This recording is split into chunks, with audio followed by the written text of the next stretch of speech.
I always thought the sound of a dishwasher in the middle of the night was one of those harmless domestic mysteries, like wondering why socks vanish in the dryer, or how houseplants choose the exact moment you forget to water them to give up on life.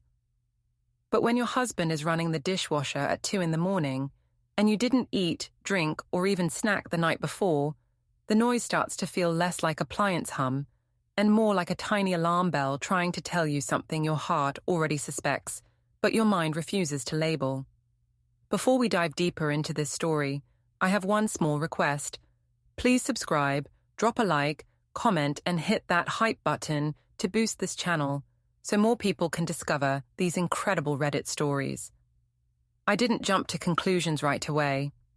I'm not the kind of woman who tracks her spouse's location through GPS pings or smells shirt collars for perfume like a TV detective with too much time to burn. I'm a sommelier. My job is literally to identify mystery notes inside a glass without letting feelings get in the way. I deal in nuance. I know the difference between oak and smoke, between tannin and ego. I know when something is off long before anyone else tastes it, and something in my house had started to taste wrong. The dishwasher noise was one sign. The client tastings, after work, were another. The sudden obsession my husband Sylas had with expensive Cabernet he never brought home, that was the garnish on the suspicion cocktail. But the real moment, the cork pop of truth, happened at 7:14 a.m. on a Tuesday. I remember the time because I was already awake, mentally building the wine menu for that weekend's Bordeaux flight at our bar. I opened the dishwasher, half asleep and barefoot, expecting the usual aftermath of a late-night load. One of my stemless work glasses, maybe a single plate from Sylas's solo dinner, because apparently chopping vegetables is a team sport and I wasn't there to cheer. Instead, I saw them. 2 wine glasses, not just any glasses. One was mine, classic Bordeaux bowl, thin stem, the kind I use every day at the bar. The second was an alien, a rose gold flute, delicate as a ballerina ankle, slim and feminine. Something chosen, not grabbed. Something brought in. Something gifted, maybe. And both of them had lipstick. Not my shade, not even my tone. I go for plum or deep berry. Whoever she was favored a whispery peach with a shimmer finish, the kind I've always thought looked like a Tuesday office meeting disguised as glamour. I didn't gasp. I didn't scream. I didn't fall to my knees like a soap opera extra. I just stared, studied, catalogued. Because when you've spent your adult life identifying whether a vintage spent 14 or 18 months in French oak, you don't ignore evidence. You polish it. So I did exactly that. I lifted each glass, held it to the window for the morning light, and inspected every smear of coral shimmer like it was a signature. Then I washed them both by hand, slowly, like they were crime scene relics, except I wasn't planning on bringing them to the police. I was planning something smarter. While the glasses dried, I brewed coffee and scrolled Sylas's Venmo history. That's when I found it. Night War V, a payment from 4 days earlier. Cute. Not subtle, but cute. V, just enough of a letter to leave plausible deniability, just enough to scratch the door of my sanity. Vivienne. That was the first name that came to mind. Why? Because Sylas had a partner at his firm named Vivienne, and a client named Vanessa, and a paralegal named Veronica. V names were apparently his professional playground, but only one of them had recently commented on his Instagram photo with, "That tie is trouble." It was Vivienne, and with that, the peach lipstick shade suddenly made sense. She wore it at the firm fundraising gala back in May. I remembered because she hugged me and left a faint smear on my cheek, then laughed like it was charming. I wiped it off in the bathroom with the paper towel meant for soap drips. I never liked her after that. But here's the thing. Discovering the glasses didn't break me. It sharpened me. It was like a sommelier's blind tasting exam. You don't get emotional, you get precise. Now it was about documenting what I knew, not reacting to what I felt. Step 1. Check the bar cameras. I pulled the app up on my phone and scrubbed through the timestamp Sylas claimed he'd stopped by after work. He hadn't.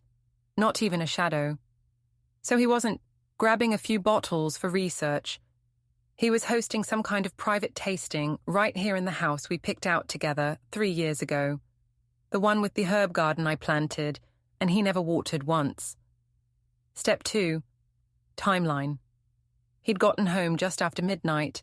I heard the car door. Dishwasher at 2. 2 glasses. 1 wife asleep upstairs. 1 guest gone before morning. I wasn't mad yet. I wasn't even hurt. I was curious. And I've always been far more dangerous, curious than furious. By 8:30, I already had a plan. Not the whole thing. Revenge is like decanting. You have to let the air hit it before it reaches its full potential. But the first step arrived fully formed. I was going to engrave the unfamiliar glass. Not smash it, not throw it dramatically into a trash bin. Engrave it, personalize it, make it a gift. Because there is no greater insult than sending someone their own clue. On my lunch break, I packed the rose gold flute in a bubble wrap sleeve, took it to a friend who runs a boutique engraving shop, and told her to etch 1 word into the base. Vivienne. I didn't confirm if it really was her name. I didn't need to. Sylas would know. She would know. Everyone in that office would know once it landed. While the machine traced elegant letters into the glass, I drafted a note. You forgot this. He forgets a lot. Short. Sweet. Acidic. Like a good Riesling left to warm just a little too long. I shipped it that afternoon to Sylas's law firm. Attention. Vivienne. CO cheated debt. I paid extra for signature confirmation. No sense sending a gift without knowing the exact moment it detonates. Then I drove back to the bar, unlocked the front door, and walked into the calm, polished space that was still partly mine. The grapes carved into the wooden bar seemed to smirk at me. I looked at the shelves of bottles and thought, he thinks he knows wine better than me now. He thinks he's some kind of expert because he memorized the word terroir. Please. The man still thinks Chardonnay is always buttery. That's when the real idea hit. If Sylas wanted to play wine games behind my back, I could turn his own hobby against him. Break-up pairing night. A theme tasting where every pour is an inside joke he'll choke on. The same Cabernet he bought for Vivienne. Rebranded with a label I'll create myself. Infidelity Reserve, notes of lies and oak. I actually laughed out loud in the empty bar. Not a bitter laugh, a creative one. The kind that says, congratulations, you didn't get destroyed. You just got inspired. But inspiration is only step 3. Step 4 is paperwork. Divorce courts love structure, itemization, and proof. And lucky me, I already had timestamps, Venmo notes, and purchase histories. And guess what corporate attorneys don't enjoy? Getting investigated for writing off romantic outings as client hospitality.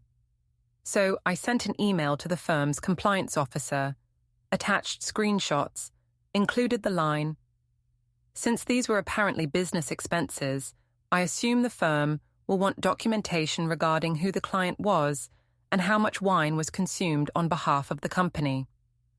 No accusations, just questions. Questions are more dangerous than accusations. Accusations can be denied. Questions must be answered. By the time Sylas got home that night, I had already done more damage in 12 hours than he could ever undo, with a bouquet and an apology speech he probably rehearsed in the car. He walked into the kitchen, like nothing was wrong, kissed the top of my head, and said, "Hey, Danny. Busy day?" Busy? I'd basically restructured the emotional architecture of our marriage before lunch. I didn't look up from my laptop. Productive. You?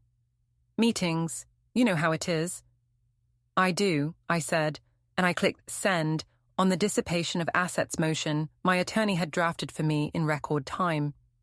Every bottle of wine he shared outside this marriage was now legally itemized as marital loss. I didn't need to slash tires or burn clothes in the driveway like a sitcom. I had spreadsheets and case numbers. I had the kind of power that leaves no fingerprints.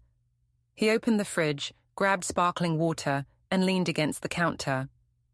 "You look stressed. Everything okay?" I finally looked at him. Really looked. The tailored shirt, the careful posture, the confident smile that once charmed me, and now just looked like a mask he forgot to upgrade. "I'm great," I said calmly. "But you might want to check your office mail tomorrow." He froze, not visibly, but I saw it in the eyes. A blink too long, a swallow too tight. He didn't know what I'd done yet, but his nerves knew before his brain could catch up. And that, right there, was better than any dramatic confrontation scene, because the real revenge isn't the act itself. It's the moment the other person realizes they're no longer playing the game. They're in it, trapped, and the scoreboard isn't theirs anymore. I didn't have to end the night with a scream or a broken plate. I just closed my laptop, sipped my own glass of Cabernet, and let silence do the talking.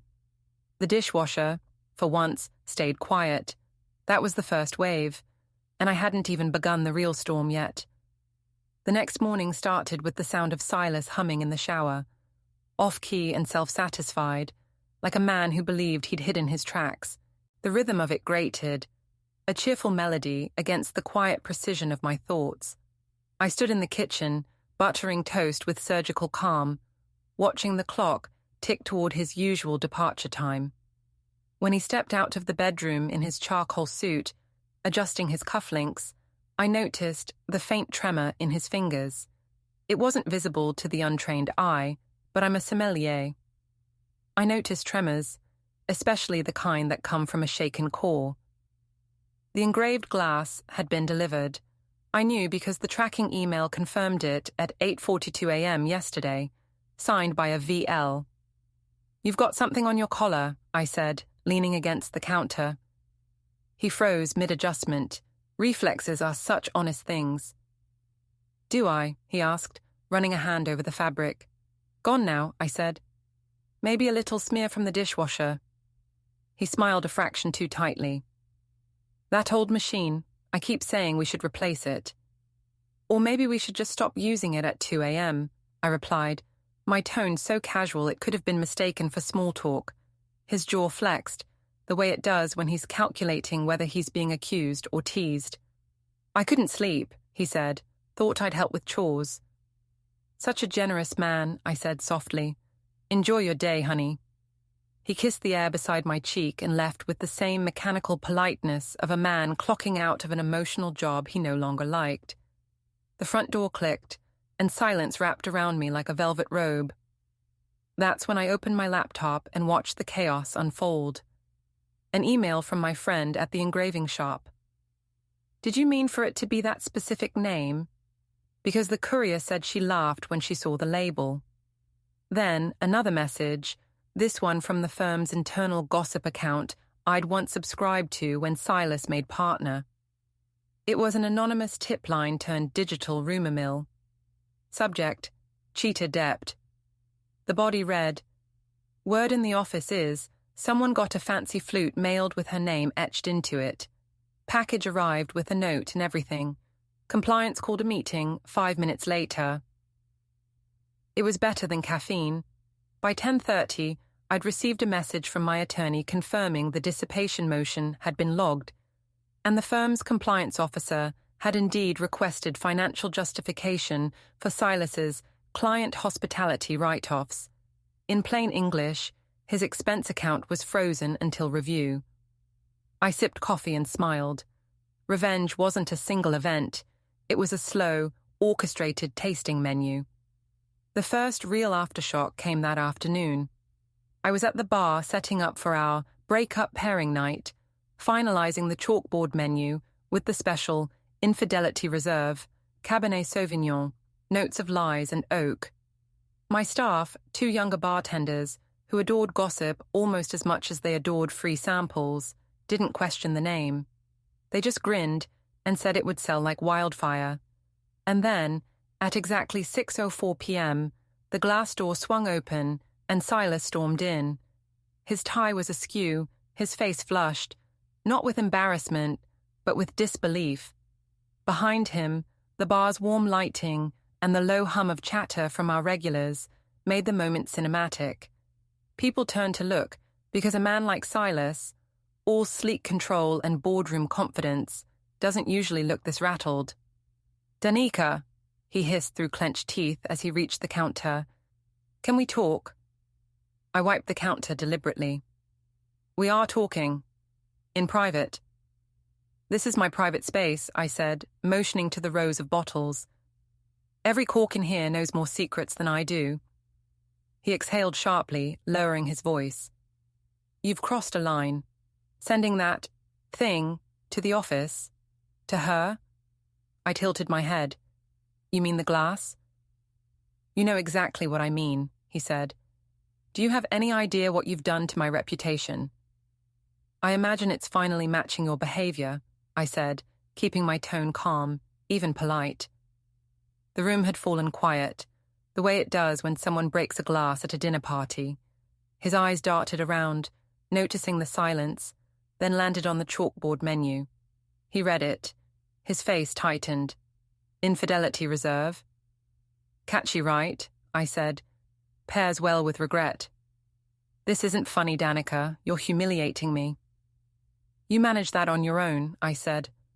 For a moment I thought he might yell, but instead he leaned closer, whispering, "You're destroying my career over a few glasses." That line. I swear something in me almost laughed. A few glasses. The man reduced months of deceit to dishware.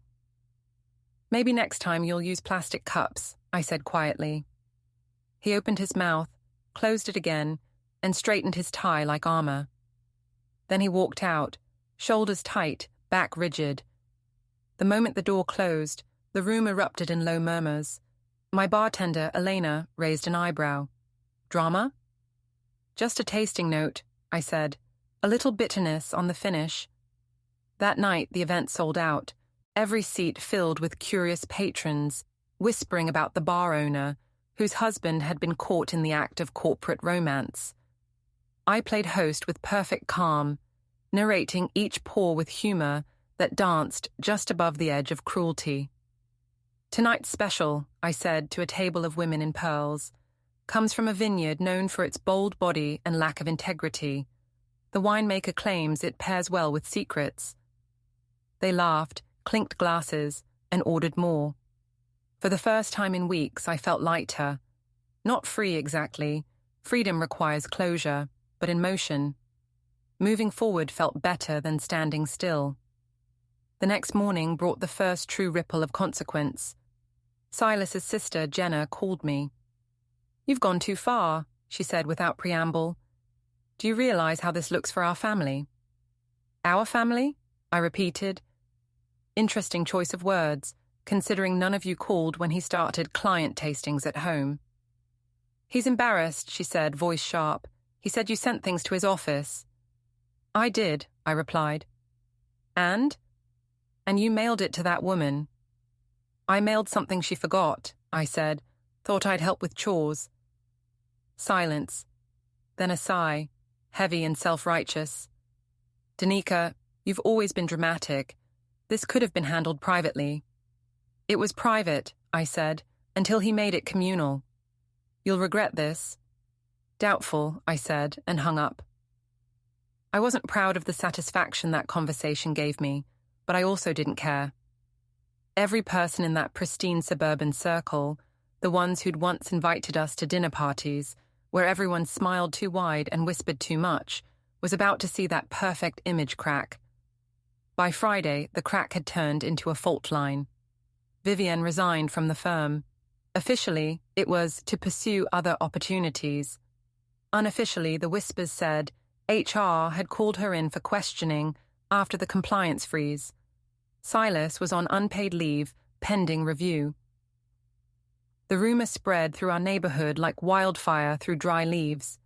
The same neighbors who used to nod politely while pruning their lawns now slowed their walks in front of my house, glancing toward the window as if expecting me to appear with a confession written in wine on the glass. Instead, I gave them something better. That weekend, I hosted an outdoor wine tasting on our front porch, something I'd never done before. I set up tables with linen cloths, arranged bottles labeled with my newly designed satirical collection. Marital Malbec, Silent Sauvignon, the late-night dish-load Pinot. The laughter it sparked was worth every second of preparation. Sylas didn't show his face, but his car was still in the driveway when I left for the bar later, proof that he was home, probably watching through the blinds. I admit, part of me wanted him to see it all, the subtle revenge blooming like a slow vine. I wanted him to feel cornered, not by violence or fury, but by consequence, by the quiet, undeniable realization that his own hands had poured every glass of this downfall. That night, the storm came, literally and figuratively. The wind picked up as I was closing the bar, and rain began to lash the windows. I was stacking chairs when headlights swept across the front door. The handle rattled. Sylas stepped in, drenched from the storm.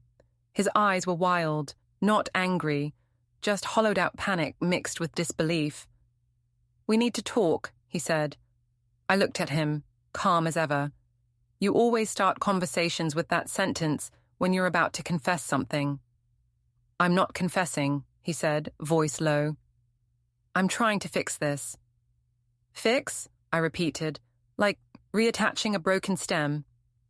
"Tanika, you've made your point. I messed up, but you're going too far. Posting things, hosting events, turning this into a spectacle." "You made it a spectacle," I said. "I'm just selling tickets." Lightning flashed behind him, outlining his silhouette against the door.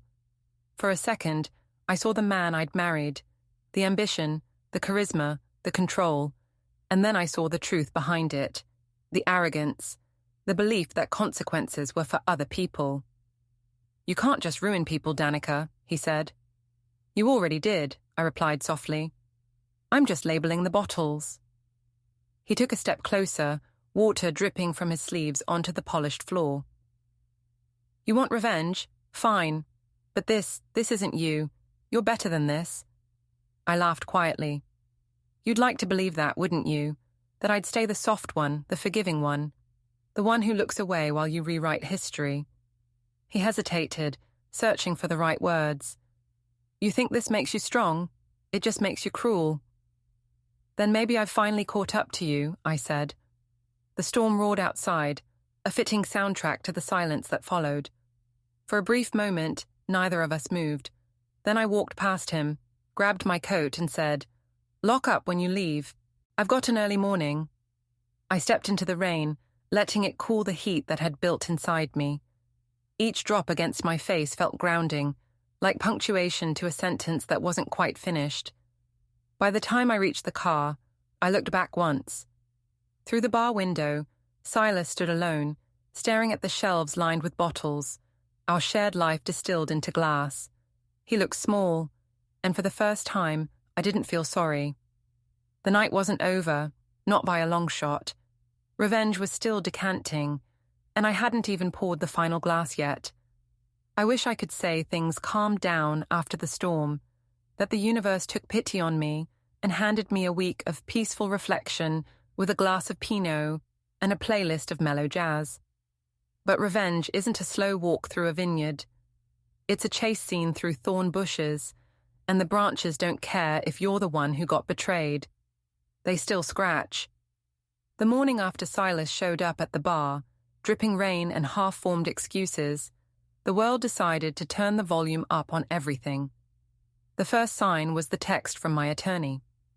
Compliance investigation escalated. Expect firm retaliation attempts from Sylas. Stay calm.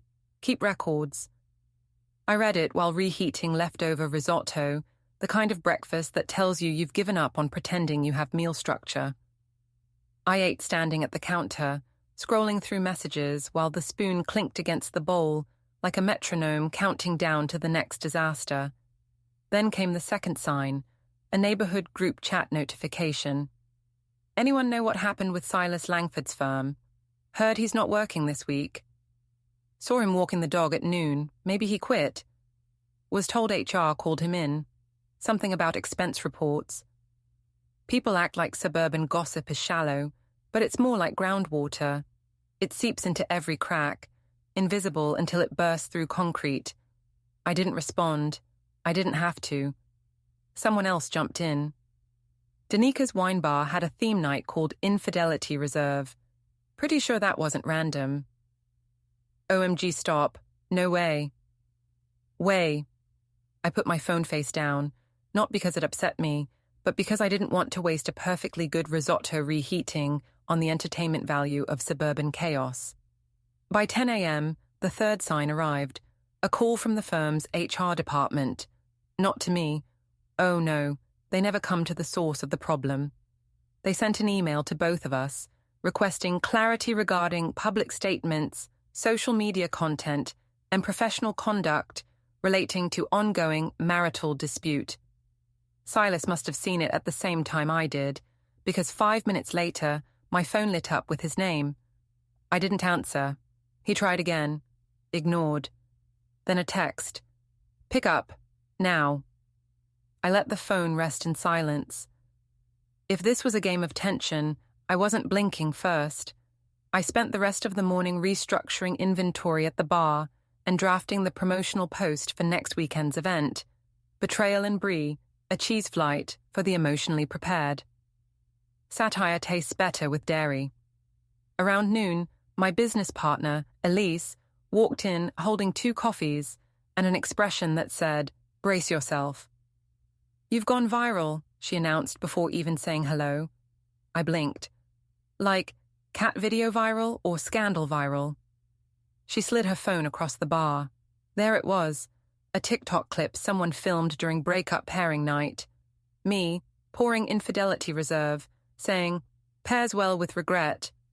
The video had 700,000 views and a hashtag, #Dishwasher affair. "I didn't post it," Elise said quickly. "One of the customers did. Apparently, people love poetic revenge." "I wasn't even trying to be poetic," I muttered. "I was trying to be accurate." "Congratulations," she said, raising her cup in a toast. "You're officially suburban legend status." "Perfect," I said, clinking mine against hers. "Just what I always wanted. Viral fame based on appliance mystery." But the thing about popularity, even accidental popularity, is that it attracts both applause and backlash. And the backlash entered in the form of a very specific person. Sylas's aunt. Her name is Marjorie, and she's the kind of relative who thinks family loyalty is a moral contract no one asked to sign. She showed up at the bar that afternoon, wearing pearls and disapproval like matching accessories. "Danika," she said, voice sharp enough to slice cork, "we need to talk." I wondered if today was National We Need to Talk Day, and no one told me. "Of course," I said, giving her the smile I reserve for customers who return wine they haven't tasted. "Do you want to sit?" "No," she said, jaw set. "I want you to stop this nonsense." "Which nonsense? I've got several in rotation." "This public shaming. The events. The jokes. The glass you mailed to the office." "Oh, that wasn't a joke," I said. "That was educational." "You're humiliating him," she snapped. "He poured that humiliation himself," I said, matching her tone but not raising it. "I just served the glass." She shook her head, like I was a child refusing broccoli. "You're a smart woman. You know marriage is complicated." "Marriage isn't mysterious," I said. "It's pretty simple. Don't betray the person who trusts you." She pressed her lips into a thin line. "People make mistakes." "Yes," I said. "Some people sign their mistake's name in Venmo with a wine emoji." That earned me a look she probably reserves for waiters who forget her lemon wedge. "You think this makes you powerful?" she hissed. "You're turning into the villain." That word landed, not because it hurt, but because it felt accurate in a surprising, almost liberating way. "Maybe I am," I said, "but at least I didn't lie about what role I chose." She scoffed and stormed out. The pearls rattled against her blouse like angry ice cubes. I watched her go, realizing something. The more I acted, the more they reacted. That meant I was controlling the tempo. And once you realize you're the conductor, you don't drop the baton. Which brings us to the next part of the plan. The lover. Vivienne. The rose gold flute lady herself. The woman who thought she could leave fingerprints on my glassware and walk away like a well-written mystery character who disappears after chapter 2. No, she was getting a chapter. I wanted something with precision, not a screaming match, not hair-pulling, not revenge memes on Instagram. Something she wouldn't forget. Something psychological, but with a physical sting, just enough to make her flinch every time she sees a wine glass for the next 10 years. So I did something simple. I found her car. Corporate directories are public if you know how to look, so are parking lot layouts. And when a firm employee resigns, their assigned parking space doesn't vanish immediately. It just stops having a nameplate. Her car was a pearl-white Lexus, spotless, hybrid, tinted windows, vanity plate that said Vulvino. Subtle, like wearing a wedding dress to someone else's ceremony. I showed up early evening, parking at the edge of the lot in my old SUV. I put on sunglasses even though the sun was low, because dramatic revenge deserves accessories. Then I waited. At 6:12 p.m., she walked out of the building. I'd only ever seen her in work attire, sleek blazers, confident heels, but this time she looked like she'd stepped out of a lifestyle ad for women who book yoga retreats to avoid therapy. Soft cream coat, minimal makeup, hair in a gentle wave. She unlocked the Lexus. I stepped out of my car and walked right up to her. She turned, startled, then tried to compose her expression into something polite but superior.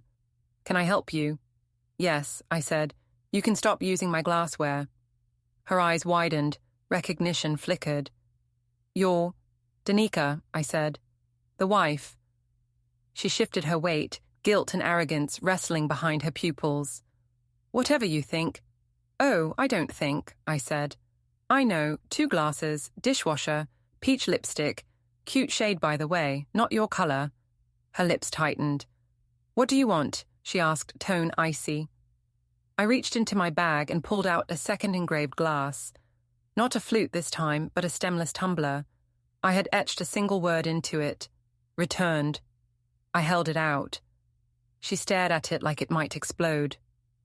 "I believe this belongs to you," I said. "Thought I'd save you the trouble of sneaking it into my house again." She didn't take it, so I placed it gently on the hood of her car, tilted just enough that it might roll and chip if she moved too fast. "You should know," I added, leaning in just slightly. "I'm not even warmed up yet." For a second, just a second, she looked scared. Not cowering scared, annoyed scared. The kind of fear that comes from realizing the chessboard is bigger than you thought. "You're unhinged," she said. "No," I replied. "I'm organized." Then I took out one more thing.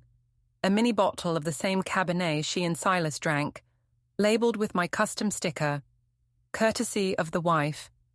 I set it beside the glass. Her jaw clenched. "You can't threaten me." "Oh, that wasn't a threat," I said with a smile. "That was a warning. Threats come later." Then I did something she didn't expect. I slapped the hood of her Lexus. Hard. Not enough to dent it, just enough to make the glass rattle and her jump. "Next time," I said quietly, "I won't touch the car." She stood frozen. I turned and walked back to my SUV. Did my hand sting? Yes. Was it worth it? Absolutely. I didn't need to shout or cry or lecture her about morality. I just had to show I wasn't afraid to get close. That's what sticks. Fear of unpredictability. Fear of the woman who didn't disappear into heartbreak. On the drive home, I didn't feel triumphant. I felt focused. Revenge wasn't about release. It was about rhythm. And the rhythm was building. When I got home, the porch light flicked on automatically. The house looked calm, undisturbed. But I knew better. Something was waiting. Inside, I found it. A manila envelope on the kitchen counter. No note, no explanation.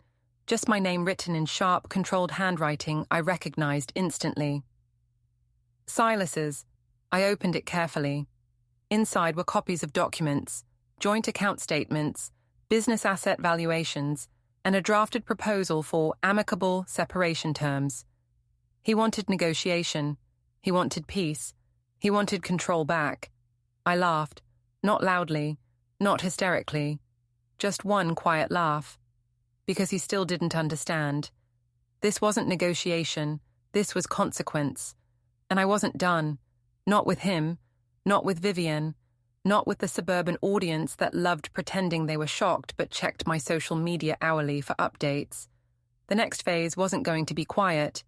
It was going to be public, loud, strategic, a spectacle he never thought I had the stomach to host. I poured myself a glass of wine, just one, and toasted the empty air. To Act 2, I said. The bottle label caught the kitchen light. Infidelity Reserve. Notes of lies and oak. I smiled. The next pour was coming, and this time it wouldn't be for tasting, it would be for impact. There are moments in life when you realize you've crossed a point of no return, not because someone told you, not because a law or a rule or a polite social boundary stopped you, but because you can feel the line behind you, fading, and you know you're not even tempted to walk back to it. That was me the morning after I delivered my little gift to Vivienne's Lexus. No guilt, no shaking hands, no second-guessing. Just the smooth, steady clarity of someone who has finally stopped playing fair in a game that was rigged from the start.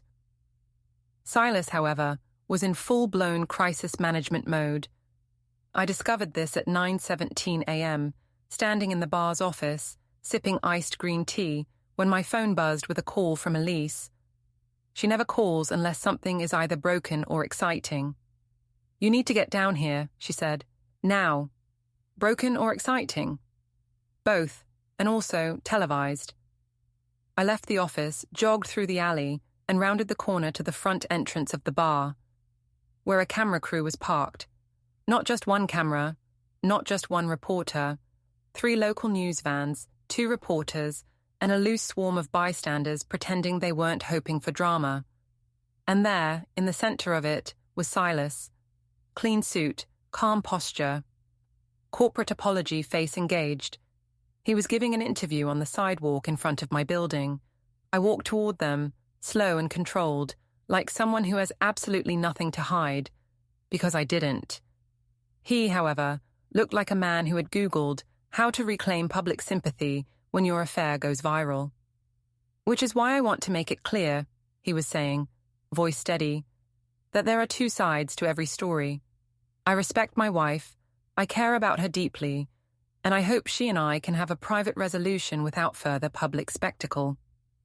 That word, spectacle. He said it like I'd staged a circus act, instead of responding to the one he created in my kitchen with lipstick glassware and late-night luxury Cabernet. The reporter turned to me the moment she saw me. Mrs. Langford, can we get your comment? Sylas turned too, eyes sharp, silently warning me not to embarrass him. I gave him a pleasant smile, the kind I used to wear at events where wives weren't supposed to acknowledge that their husbands flirted with waitresses. My comment? I asked, taking a step forward. Sure. The mic angled toward me. Phones lifted. People leaned in. I didn't yell. I didn't rant. I didn't even look angry. I'm glad to hear Sylas wants privacy, I said evenly. That's usually something people value before inviting other women into their homes. A few gasps, one poorly suppressed laugh. Sylas blinked. And just to clarify, I continued, I didn't make anything public. I just mailed 1 wine glass to the person who used it. The rest of this, I gestured to the cameras. That's curiosity, not my press release. The reporter's expression flickered between thrilled and horrified. So you're confirming the affair? I'm confirming I didn't drink wine with anyone at 2 a.m, I said. But someone did, and left their lipstick in my dishwasher. So I thought returning the evidence was polite. Elise, standing behind the crowd, mouthed the word iconic, Silas's jaw clenched so tight I could almost hear enamel protesting. "Danica," he said quietly, "stop." "Oh, I will," I said, "as soon as you do." And with that, I walked into my bar and locked the door behind me. The news clip hit social media before I even made it to the counter. People love a calm woman with receipts. It terrifies them. They expect tears. They expect breakdowns. They expect tissues, not punchlines. What they don't expect is a woman who dusts off betrayal and turns it into business strategy, which was exactly what I spent the rest of the morning doing. Because I had decided something. If the world wanted a spectacle, I wasn't going to deny them one. I was going to curate it. Like a tasting flight, titled The Fallout Series. Event 1, Uncorked Lies and Public Statements, a tasting of wines paired with recorded excuses. Every wine would be served with an anonymous quote pulled from real texts or voicemails of cheating partners. No names, just phrases like, "It didn't mean anything." "You're overreacting." "We just had drinks, nothing happened." People would eat it up, because the truth is, revenge isn't always violent or loud. Sometimes it's just well-branded. While I typed up the event announcement, Elise walked in with her arms full of pastries and second-hand chaos. "You're trending in 4 states," she said, dropping a croissant bag on the desk. "Which 4? "Ones with the highest divorce rates," she grinned. "You're basically the patron saint of petty justice right now." I took a croissant, tore it in half. "Perfect. They're my target demographic." We were still eating when my phone buzzed again, this time a notification from my attorney. "Firm contacted us. They want negotiation. They're trying to limit liability and media fallout. Sylas is panicking. Hold position." I smiled. Negotiation meant desperation from their side, which meant I was winning. Before I could savor it, however, life reminded me that revenge stories don't move in clean, straight lines. They swirl, they splatter, they come in waves. The doorbell rang. Not the customer bell, the private one. The one only friends, family, or debts know to press. Elise peeked around the corner, saw who it was, and mouthed, "Oh, no." It was Sylas's mother, the reigning queen of denial, the woman who believed every crisis could be cured with casserole and selective memory. The woman who once told me, "If a wife gives a husband enough comfort, he won't need to stray." That woman was now walking into my bar, like she was entering a courtroom she planned to redecorate. "Danica," she said in her soft, diplomatic voice, the one she used at charity luncheons, "I think we should sit down." "We really shouldn't," I said, "unless you're here to order wine." She ignored that, sat anyway. "I know things have escalated," she said, palms folded like a prayer she'd already decided would be answered. "But this can still be repaired. Families are stronger than mistakes." "I agree," I said, "which is why I'm removing the mistake from the family." She flinched, just a twitch, then forced a smile. "You're angry." "No," I said. "Anger fades. This is clarity." She glanced toward Elise, who was pretending to polish glasses at the far end of the bar, happily eavesdropping. "You have every right to be hurt," she continued, "but humiliating Sylas publicly, it reflects on all of us. People talk." "People talked when he cheated," I said. "They just didn't talk to my face yet." She opened her mouth, then closed it again, realizing the old maternal scripts weren't going to work here, so she switched tactics. "He's still your husband. That bond matters." That bond broke the moment he poured wine for another woman in the kitchen I paid to remodel. Another flinch. She tried again. "You're better than this, sweetheart." "Am I?" I asked. "Or did everyone just assume I was easy to deceive because I didn't scream in public?" She was quiet for several seconds, a rare, uncomfortable silence. Then she played the last card in her hand. "If you keep going down this path, you will regret it one day." I didn't even blink. "Maybe," I said, "but I promise you, he will regret it first." That was the moment she knew this wasn't like other marital scandals she'd patched over, with polite brunches and emotional bribery. She stood, smoothed her coat, gave me one last look, something between disappointment and fear, then walked out. Elise let out a low whistle. You just verbally slapped a whole generation of suburban diplomacy. I shrugged. Someone had to. But that wasn't the end of the day's parade of characters, because next came the one I was waiting for, Vivienne. Not in person, in voicemail, 37 seconds long. Voice unsteady, but trying to sound composed. Danica, this is Vivienne. I think we should speak, woman to woman. You've made your point, but whatever is happening now is affecting more than just Sylas. I don't want this to continue escalating. I played it twice, then I deleted it. Because if she wanted a conversation, she could have chosen not to drink in my kitchen. Actions speak, and hers had already spoken. But I wasn't done speaking back, because the next event wasn't just about wine pairings or viral jokes. It was going to be physical, not violent, not illegal, just memorable. I already knew the setting, the Neighborhood Association's spring gala, the one held on the country club lawn every year, the one Sylas always attended as if networking were a holy mission, the one full of people who pretended affairs were rare and divorces were contagious. I had never attended solo. This year I would, in a red dress, with a bottle labelled "Forgiveness Not Included." Not to start a fight, to finish a story, because revenge doesn't always explode. Sometimes it arrives, in heels, with an audience. That afternoon, as I was lining up bottles for weekend prep, my attorney called again. Sylas wants mediation, she said, a fast settlement, full financial split, but he's requesting non-disclosure terms about the affair. I laughed, loud enough that Elise jumped. Oh no, I said, he doesn't get silence. Silence is expensive, and he has broken leverage right now. We expected that answer, my attorney replied, just confirming your stance.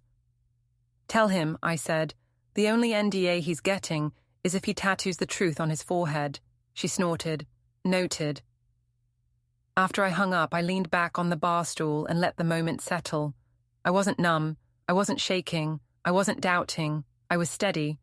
Because the part of me that used to worry, the wife part, the fix-it part, the please don't let this crack the life we built part, she was gone.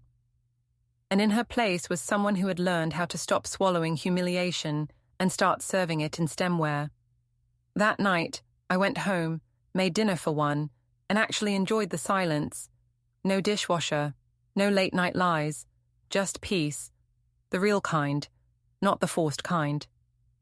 I sat on the couch, feet up, wine glass in hand, and watched the news recap of the sidewalk interview. Sylas looked tense. I looked calm. Public opinion was shifting, and not in his favor. He had always assumed he'd win any narrative. He was a lawyer, after all, trained in the art of controlling stories. But stories don't belong to the loudest speaker. They belong to the one who holds the truth. And I had the truth. In pictures, in timestamps, in wine residue, and in a very specific engraved glass that now lived in the office mailroom like a cursed artifact. Before bed, I checked the event reservations. Sold out.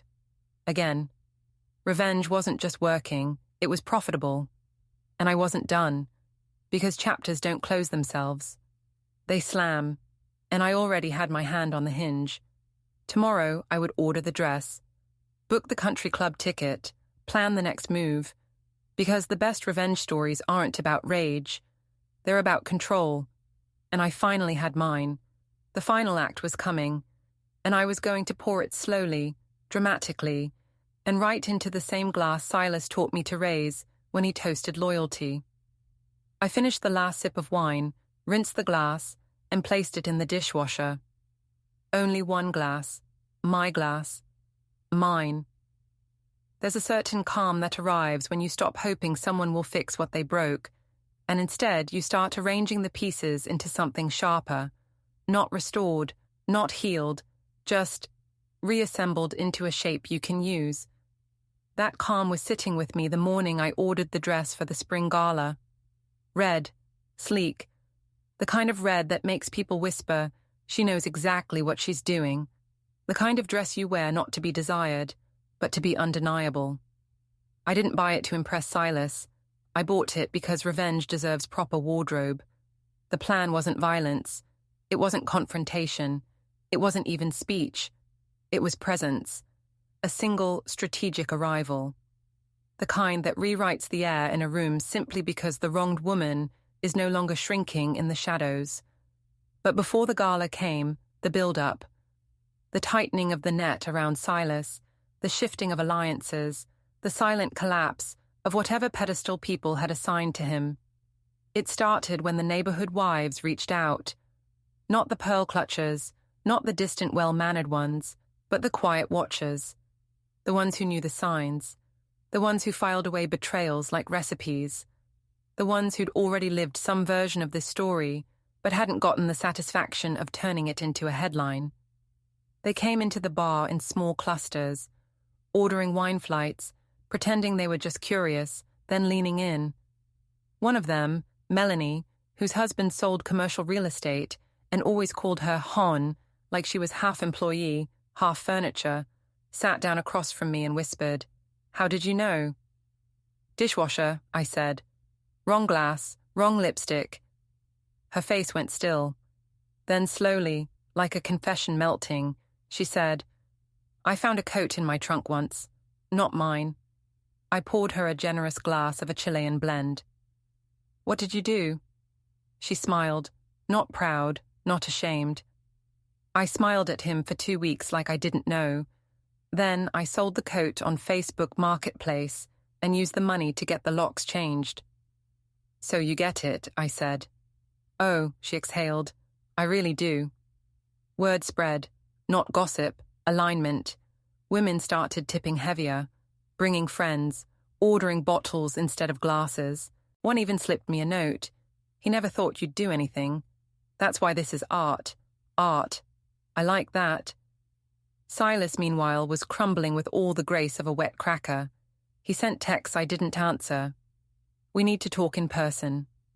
You're hurting both of us now. I never meant for this to go this far." He left voicemails too. I didn't listen to them. I just saved them.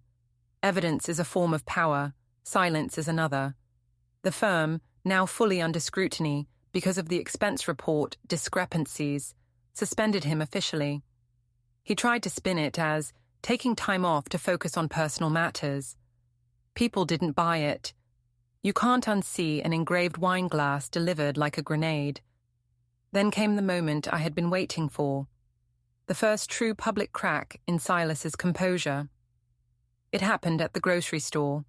I was in the wine aisle, purely for research, of course, when I heard 2 people whispering near the cheese display. "That's her," one of them said too loudly. "The dishwasher wife." I almost corrected her. Dishwasher detective was more accurate, but I let it slide. Then another voice cut in, not a whisper but a furious hiss. "You think this is funny? You think she's some kind of hero?" Sylas. I turned just as he rounded the corner, eyes locked on the 2 women like he wanted to sue them for existing. One of them backed away. The other said, "Maybe if you didn't drink wine with women who aren't your wife, no one would be talking." Sylas's face went red. Not dramatic red. Suppressed fury red.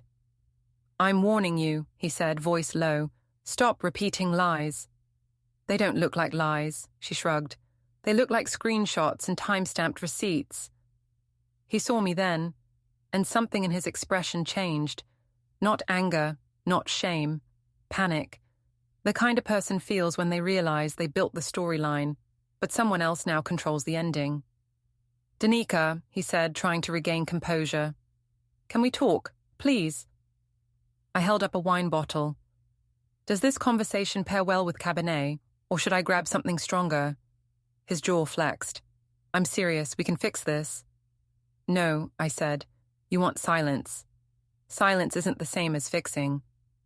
"You're ruining my life." "No," I said.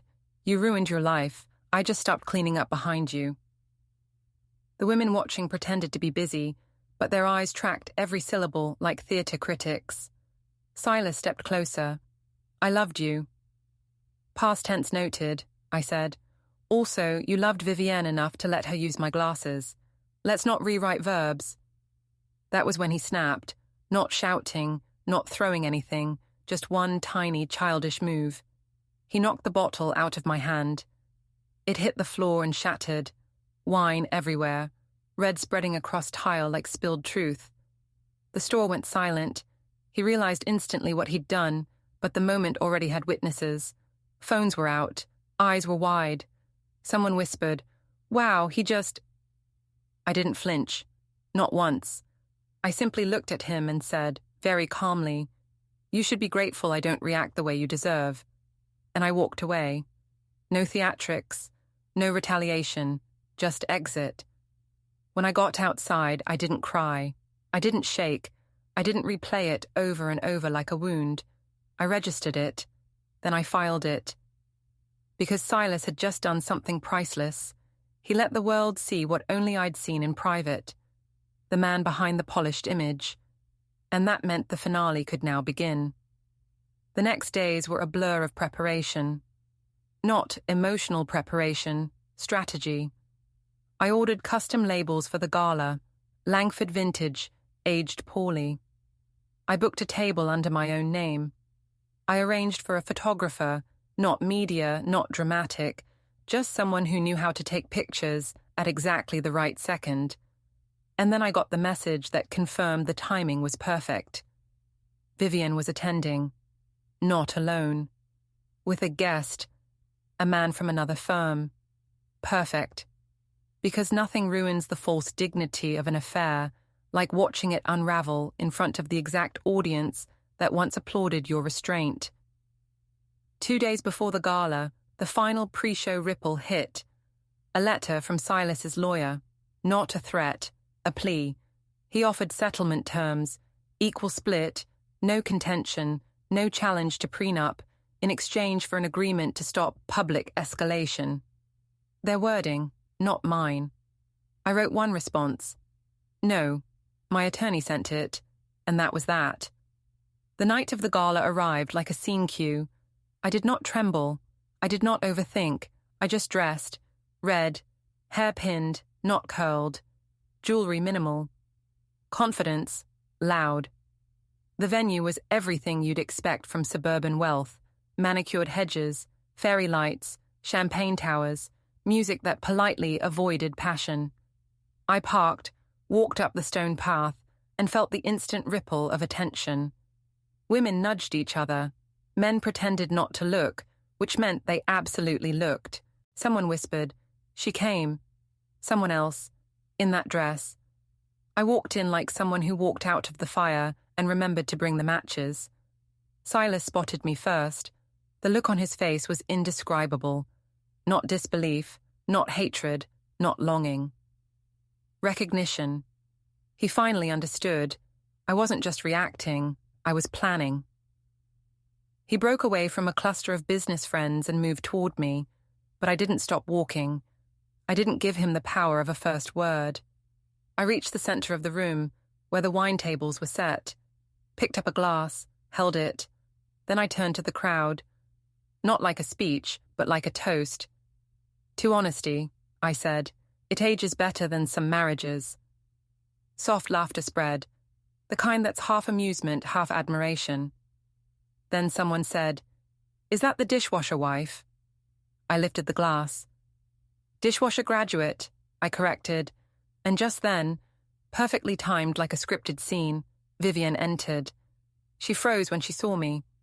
Her date looked confused. People waited. I walked right up to them, handed her a card-sized box wrapped in simple black ribbon. "Something for your collection," I said. She didn't take it at first, so I set it on the nearest table. Then I walked back to the center of the room. I didn't need to watch her open it. I already knew what was inside, the other glass. Engraved again. This one read, "Borrowed objects get returned." No threats, no mess, no insults, just symbolism, sharp enough to draw lines, not wounds. Vivienne left early. Her date followed. Sylas stayed, because pride is heavier than guilt. I didn't speak to him again that night. I didn't need to. The room had already chosen its story. And this time, I was not the woman to pity. I was the woman to quote. Around 11, one of the neighborhood husbands, a man who once lectured me about keeping personal issues private, approached with a respectful nod. "You handled all this like a strategist," he said. I shrugged. "People only think you're emotional when they underestimate your intelligence." He raised his glass. "To strategy." I clinked mine back. "To consequences." By midnight, I left. Not early, not defeated, just done. The next morning, I woke up to headlines. Not scandal, admiration. Wife turns betrayal into brilliant public checkmate. The dishwasher affair ends with one final glass. When revenge is classy and legal. Even my attorney emailed, "Well played. I almost feel sorry for him. Almost." The settlement came again, larger this time. I still said no. Not until I had everything I wanted. Not money, not assets. Control. And control doesn't come from winning. It comes from ending the game on your terms. I stood in my kitchen, made coffee, took a single glass down from the cabinet. One glass. Just mine. And for the first time since this all began. The dishwasher was silent, not hiding anything. Just clean. I always thought the final act of a story would feel loud, maybe triumphant, maybe cinematic. Something with fireworks, a speech, a slow-motion exit, the kind of ending that makes people stand and clap. But real life doesn't cue dramatic music. It just hands you the last scene and waits to see if you know what to do with it. The morning after the gala, I woke up before the sun. Not because I was anxious, not because I wanted to check social media or legal documents or the number of messages Sylas had probably sent overnight. I woke up because I felt still, not empty. Still. Like the last glass of a long tasting flight, the one you savor because you know there's nothing left to compare it to. I padded downstairs, brewed coffee, and didn't check my phone until I'd taken the first sip. That was new. A month ago, I would have snatched the phone before the coffee even finished dripping, worried about the next emotional explosion waiting inside it. Now, the phone could wait. Phones always can, no matter what people pretend. When I finally checked, it was exactly what I expected. A stack of missed calls from Sylas, 3 texts from his lawyer, a message from my attorney with a subject line that said, "He's folding," and one more video clip someone had posted from the gala, me handing Vivienne the box. The caption, "The quietest mic drop in history." The comments were nearly unanimous. She earned this. She played it like a strategist. Someone give this woman her own talk show. One person wrote, "I wish I had handled mine like this instead of crying into discount Pinot."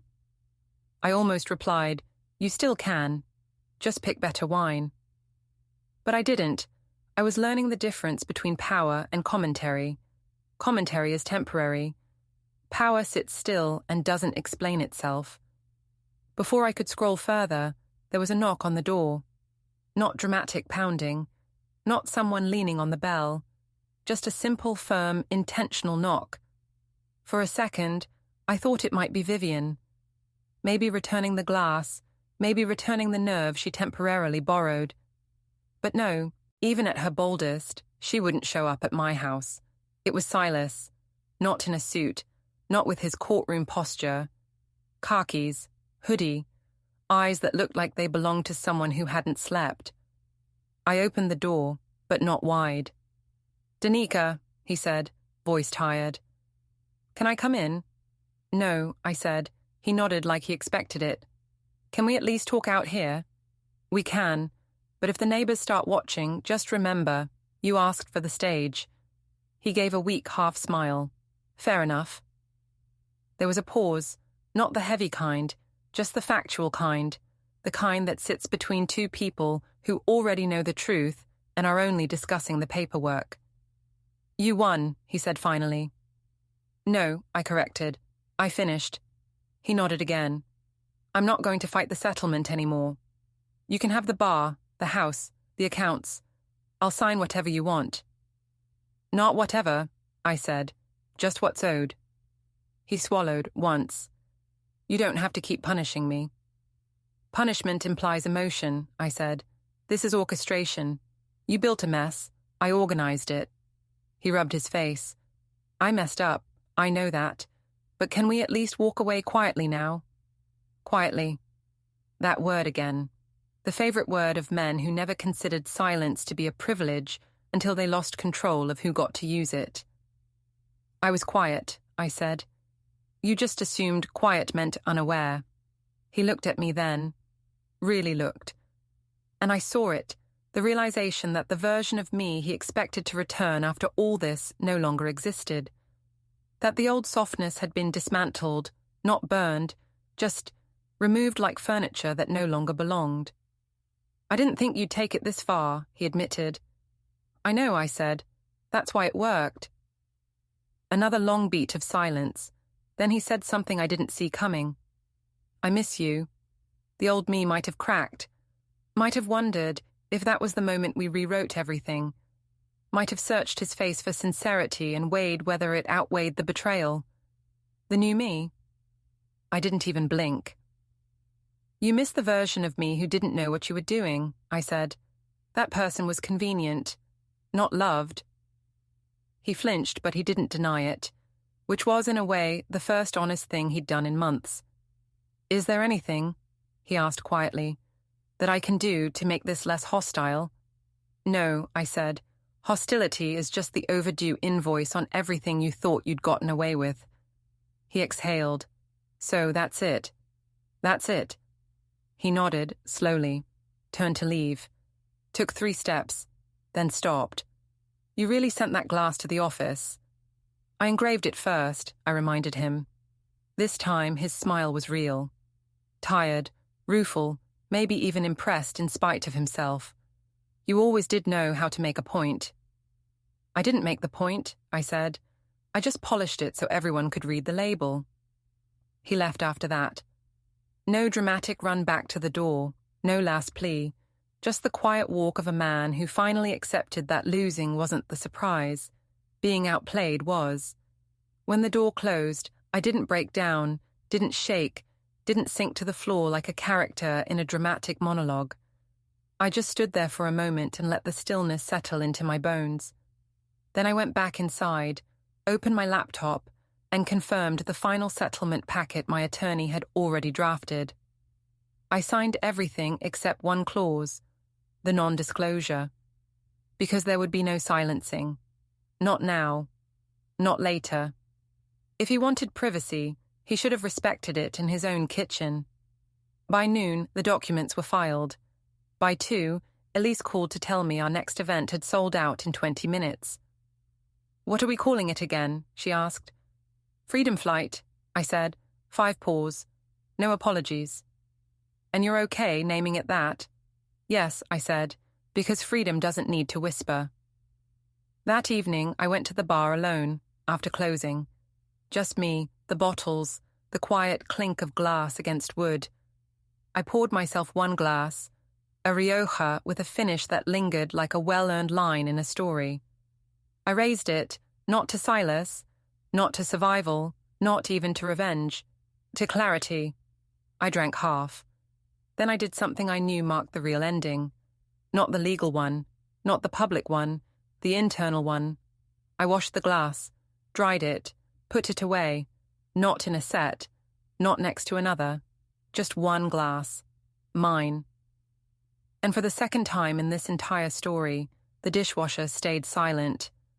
Not because it was hiding anything, because I was done. Not forgiven, not softened, just done. And that, I think, is what peace actually looks like. Not the absence of noise, the absence of response. I turned off the lights, locked the door, and walked into the night air. Not as a wife, not as a wounded woman, not as a viral story, but as someone who didn't owe an explanation to anyone who hadn't earned it. Revenge was not the ending. It was the extraction. The ending was choosing not to look back, which I didn't, not once, not even when the wind moved behind me like footsteps. I kept walking. One glass, one name, one story. No apologies, no epilogue. Just the door closing behind me, quietly, completely. And that is where it ends.